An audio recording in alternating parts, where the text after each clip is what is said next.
Satnam, Waheguru Ji Ka Khalsa, Waheguru Ji Ki Fateh. Welcome again to another in our continuing program, another episode. And I know that there will be people arriving as we continue through the program, but also many of you may watch this after the live posting. And that's fine, of course. The only thing the thing you might want to participate in is if you can make it live sometime, then you can ask questions. And I think that that's something that people who have been coming regularly are finding is very helpful to them. So you might try that. You might, set aside a particular day to rearrange your schedule so that you can attend this live. And you may find that there's a very satisfying feeling in that we connect, across time and space while we are chanting the Shabad Dandan Ram Das Guru. And that just being together is a very powerful sense of being connected one-to-one and around the globe. People are actually listening and participating in this live from all of the continents around the world and different countries. And so anyway, I'm going to go ahead and start the Shabad. So you probably are familiar with this, that I recommend that you do this either as simply chanting along, perhaps with your eyes closed, or you can do it as a meditation where you use a particular mudra where the right thumb is sticking up and the left hand wraps around that thumb like a fist, and then the right fingers come up along the back of the left hand, and you place it simply at your heart center, and your elbows are relaxed at your sides, and then your eyes can be closed or focused at the tip of your nose, only 1/10 open. And you can be chanting or silent, your choice. Okay, so we're going to start now.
par Brahma Karina Sakariya Sikir Ate Sangati par Brahma Karina Sakariya par Brahma Karina Sakariya par Brahma Karina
Atal Atal Atul Tera Antan Parvariya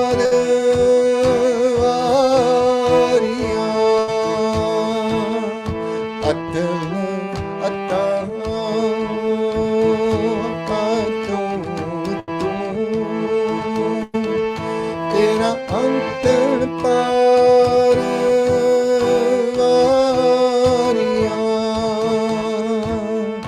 Jinni tu seviya Pautan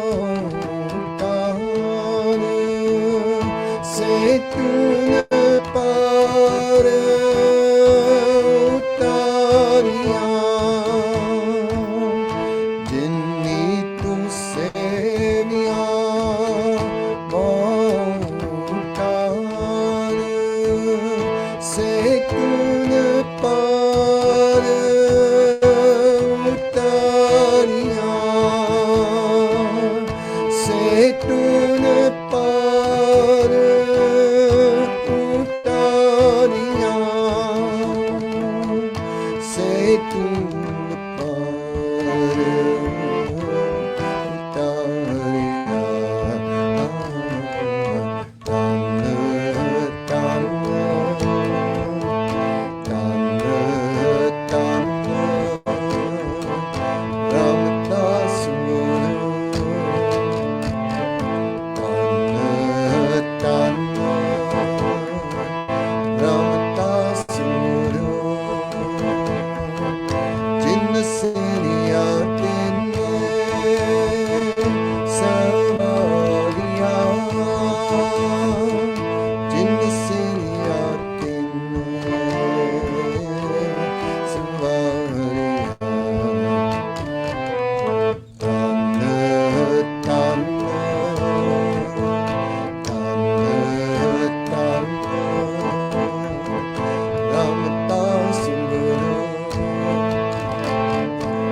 काम क्रोध मोह मन कन्ने तुम सपार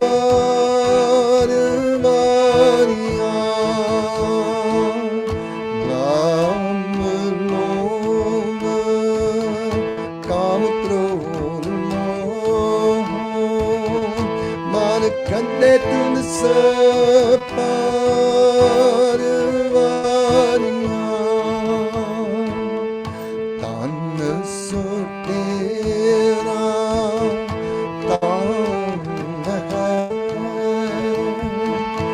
सच तेरा पैस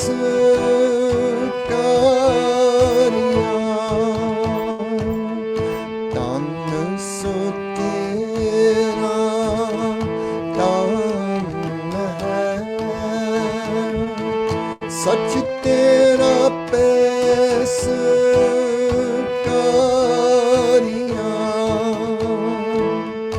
सच तेरा पैस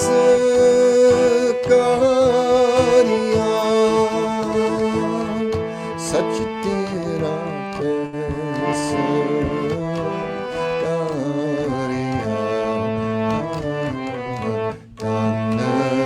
तन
नानक तू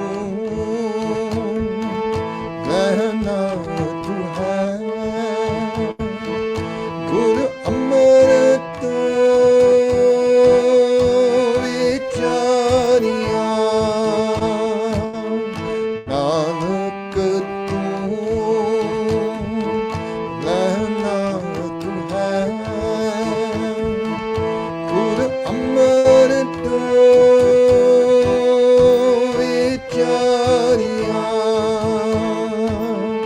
गुर दिता तुमान सदारिया गुर दिता तुमान सदारिया गुर दिता तुमान सदारिया गुर दिता तुमान सदारिया तन तन तन तन रामदास गुरु तन तन रामदास गुरु रामदास गुरु Ramdas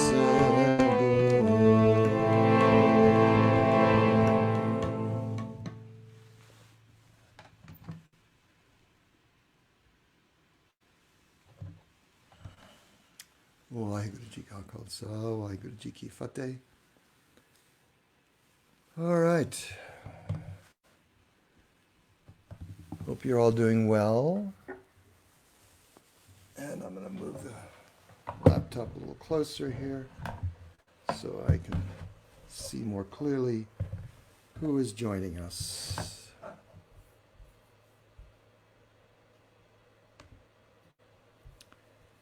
And we have many of our regulars, Jesse and Gulzan and Kirandeep. Flore, welcome. And Satkriya, of course. Rupinder, Pav Singh, Satkriya, Judith. Yes, all the regulars are here. So great that we are building this small community. Diana, welcome. And Jasleen, very nice to see you with us. And Michelle, great, welcome. Simran Kaur, yes, back again, great. So, I, if you have questions, go ahead and put them in the comments. But I thought today I'd just talk a little bit about how it is that Guru Ram Das became Guru, because it's an interesting story in overcoming our negative thoughts. So, some of you may know a little bit about the life of Guru Ram Das before he became Guru. So he was not a son of Guru Amar Das. He was not related. Some of the gurus were related, but the first four were not. And so his name was Jeta. As a young boy, he was not really an orphan, but his parents had died. And so he was brought up by his grandmother. And they were not well off. And so to help the family make ends meet, he would sell simple boiled garbanzo beans in the market, in the street, as simple food that people could buy. And then as he grew into an adult, he became very involved and a follower of Guru Amar Das, and became very well known for doing a lot of seva, selfless service. And he caught the eye of Guru Amar Das, and especially when it came time for Guru Amar Das's daughter to be married. Guru Amar Das had two daughters, and the second daughter was to be married. And so the family was looking for a good candidate to become the husband of the second daughter. And even though he had no wealth, because of his dedication to the Guru and service, he stood out in all the candidates, And so eventually that wedding happened. And so now we're moving on in time, and Guru Amar Das is getting older now, and there is talk about, well, who will be the successor, who will carry this mission on. And so Guru Amar Das decides that he will assign a task to his two sons-in-law. And the task is to build a very elaborate platform upon which Guru Amar Das could speak, lecture to and teach to the people who were coming to learn from him. And so each of the two sons-in-law embarked on building separate platforms. And when they were done, Guru Amar Das came and looked and said, no, they're both not good enough. And so they had to tear them all down and start again. So they built the second platform. And Guru Amar Das came again to look when they were done and said, no, these are still not acceptable. Tear them down. So they tore them down again and built a third platform, each of them. And Guru Amar Das came and looked and said, no, these are still not good enough. And at this point, the son-in-law who married to the elder daughter decided this was too much. And he just made a public statement that he thought that Guru Amar Das was losing his mind, that he was getting too old, that he was senile, in fact, and that he wasn't able to understand reality. So, he went away, and the hukam, the direction from Guru Amar Das was tear them down and build another, a fourth one. So the elder son-in-law didn't come back to do the fourth, but young Jetta, he did, and he built the fourth one. When it was finished, Guru Amar Das came to look and said, "No, not good enough." And so 3 more times that platform was built by Jetta, until the 7th platform was built, and Guru Amar Das finally gave the blessing that this was not just a job well done, but the humility that it had taken for Jetta to keep tearing down and rebuilding, that he demonstrated the kind of humility that was needed in the times ahead to be Guru.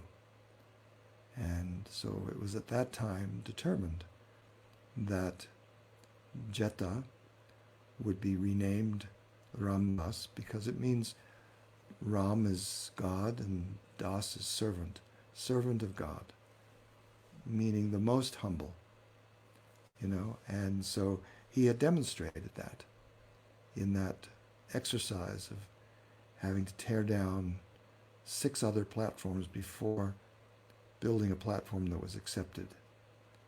And so you can see that the negative mind is so powerful when we encounter challenge, when we encounter disappointment. And so the elder son-in-law was not able to overcome that. It's natural that the negative mind would be triggered in such a situation. We all would feel those feelings. But Ram Das, or Jetta as he was at that time, was able to, through his meditative practice, put aside those negative thoughts and just again start afresh with another building.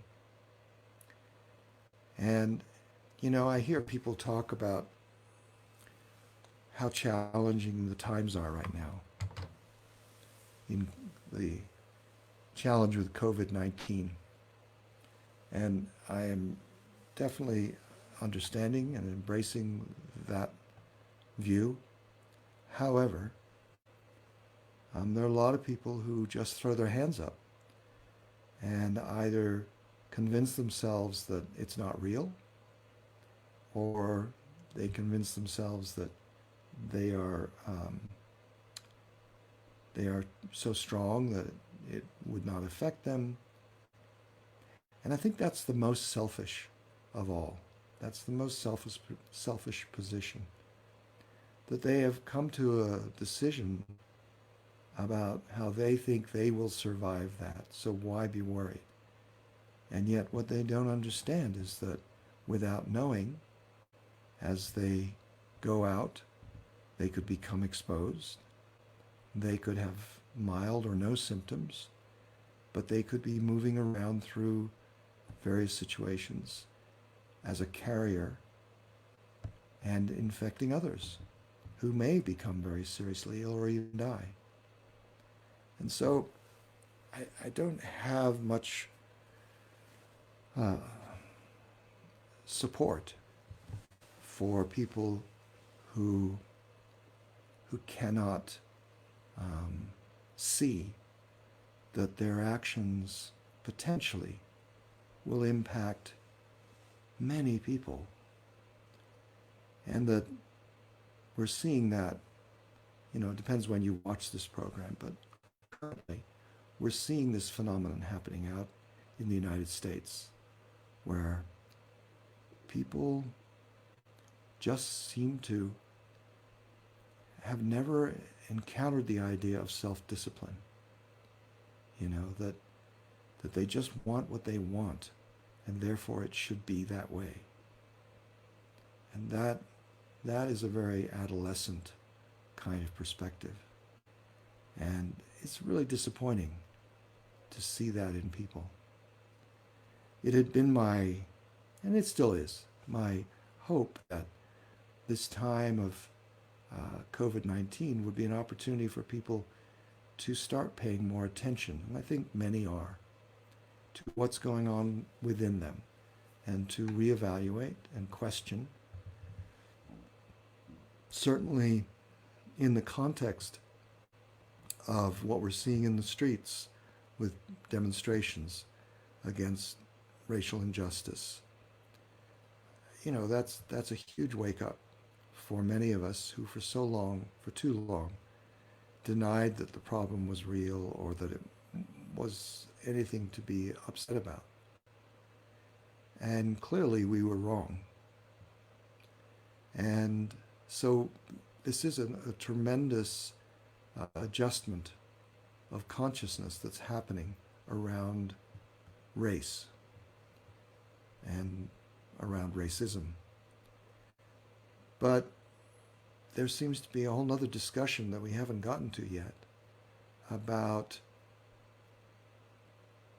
the responsibility that comes with being a good citizen of our society. And it seems to me in my travels that people around the world get that better. They have understood the role of that in their lives in Europe. And perhaps in many other countries too. But in the United States, there is a very large segment of our population that doesn't seem to take that seriously. They just, as I say, are seemingly in an adolescent stage of development. And they're stuck there. They just want what they want. And they don't seem to realize that their actions have impact throughout the whole of our society. You know, there are people saying, oh, well, we have to open up. We have to get the economy back. Sure. But Europe is doing that in a way that is more calibrated to the reality of COVID-19. Whereas it seems like people here are just running out and thinking they can go back to the way things were. And that just isn't the case. And they're going to delay and set back the eventual rebuilding of the economy just by these actions, by rushing into thinking that they can do everything as they used to.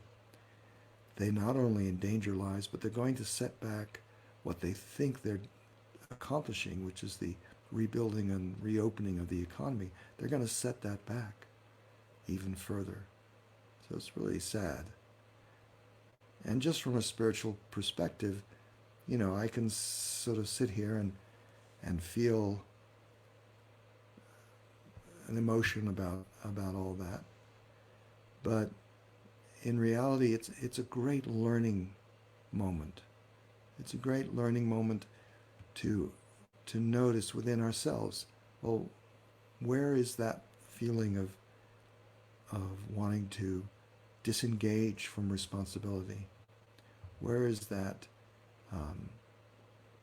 sort of childish behavior within us? Where have we allowed that to manifest? Where have we reverted to an earlier self or a weaker self? You know, it's a fine line. People talk about the path of spirituality like walking on the blade, on the tip of the blade of a sword. And that's so true because, we try to understand, and then we try to let go of attachments, and slowly we navigate our way, and yet there's still so many things that we have held on to, so many aspects of our upbringing, our family experience,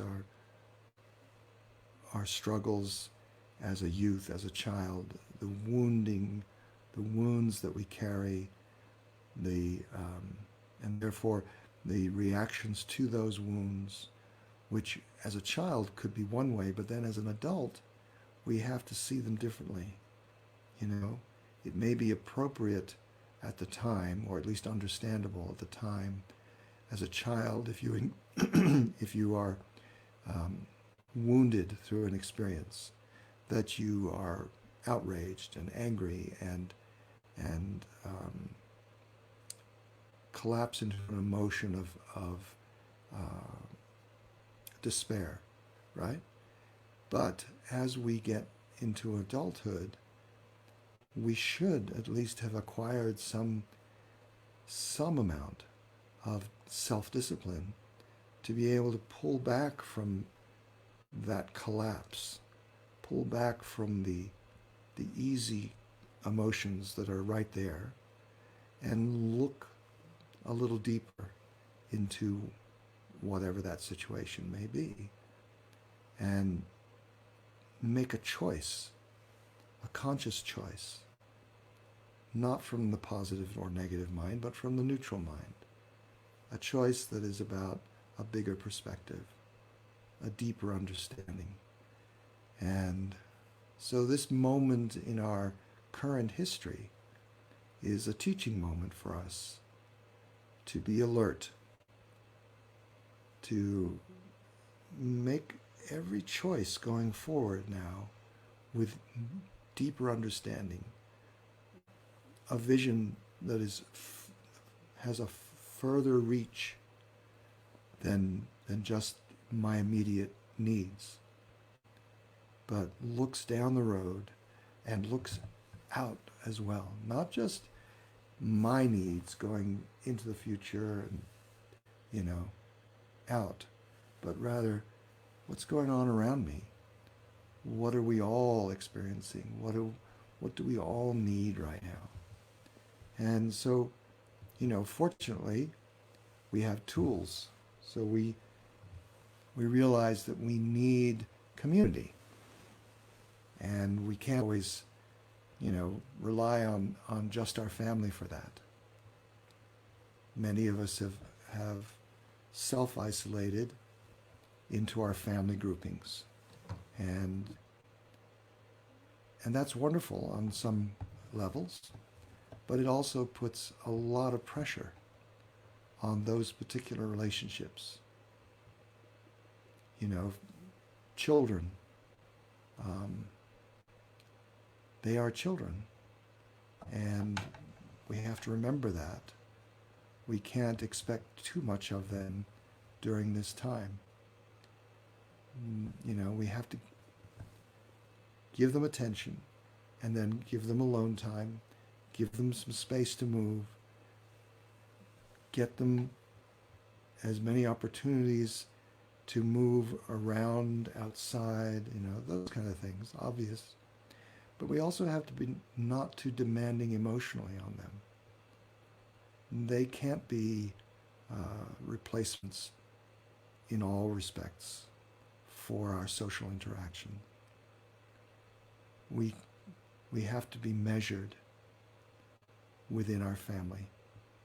Our spouse, they are there. Fortunately, if you're fortunate enough to have that, a partner in your life, they're there and they're depending on you as much as you may be depending on them. But we have to also not put too heavy a weight on that relationship right now,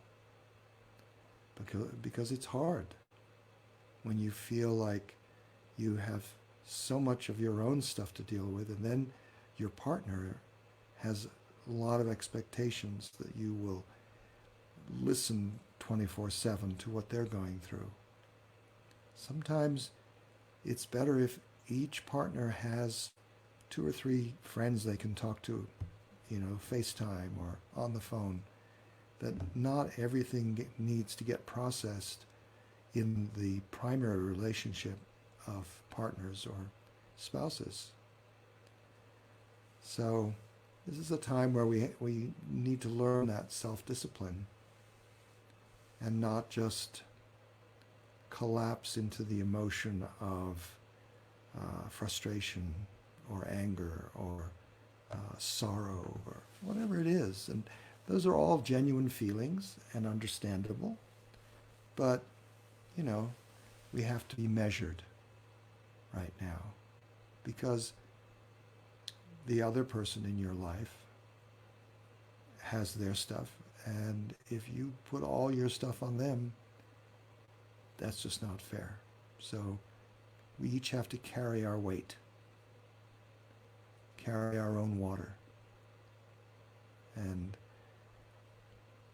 it's not easy. I understand that. But whatever methodology can work for you, whether that's some affirmations. I'm a very big believer in affirmations. I'll put them up on my mirror, or I'll put them somewhere else around the house that I'll see them regularly, so that I remind myself positive me statements, especially about how to feel, and what's appropriate. It reminds me, it helps me keep up. Or maybe, for you, it's sitting a little longer in your meditative practice, and taking time to sort of go through a list in your own mind of goals within this time of COVID-19 retreat, that we're taking the time to go through a little more internal housekeeping than we might otherwise take time for. Sweeping up the cobwebs, but also just attending to your emotional and spiritual arrangement within yourself, keeping the balance within yourself, nurturing what needs to be nurtured, and moving around things within your own understanding to be, understanding of yourself too. Don't be super critical, but rather see it, understand that maybe that's not something you want to be doing or experiencing, anger, let's say. Like, I got angry the other day. Somebody told me something and I got angry, and it was appropriate to that moment, but I quickly realized, okay, so I'm not going to just walk around angry all day. I'm going to see that and then just put it in my pocket. I understood that made me angry and that there's nothing I can do about it. But I'm also not going to let the anger just overwhelm me and dictate how I experience the rest of my day. So these are challenges, these are opportunities as well. So, Kirandeep, thank you, seeing and feeling similar things. Yeah. Nobody seems to have put any questions. That's okay. But as I say, if you think of something during the week, jot it down somewhere. And then I'll be back on Tuesday and Thursday next week. And if you want to put that question in the chat. And then even if I don't get to it that day, at least maybe it'll be there and I can talk about it the following day. So I want to remind you, as this banner across the bottom is telling you, I have a very interesting guest tomorrow.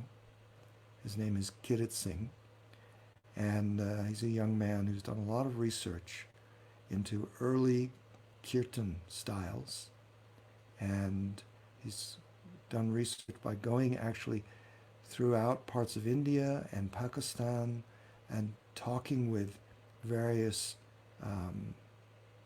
very few people who remember and practice those styles of music. And so it'll be an interesting discussion. And then the following Friday, we have as our guest Guru Ganesha Singh from the Guru Ganesha Band. And he, of course, spent several years touring with Sanatana Kaur, the two of them. And he's been a lifelong musician and dear friend, and on this path a long time with me and others. And I'm sure I'll have a lot of interesting light to shed on the life of a kirtan musician. And I think I'm going to wrap it up a little early today, I guess, but I want to say thank you again for attending in live session. It feels so much more fresh when I know that someone's actually out there listening right now. So I appreciate you being here. And please do share this program and like it. And I will see you tomorrow perhaps for the Home Kirtan and Chat program at the same time. Or I'll see you next week, Tuesday and Thursday. I hope that you will stay well, be healthy, and stay safe, and stay home if you can. All right, Satnam, blessings. Waheguru Ji Ka Khalsa, Waheguru Ji Ki Fateh.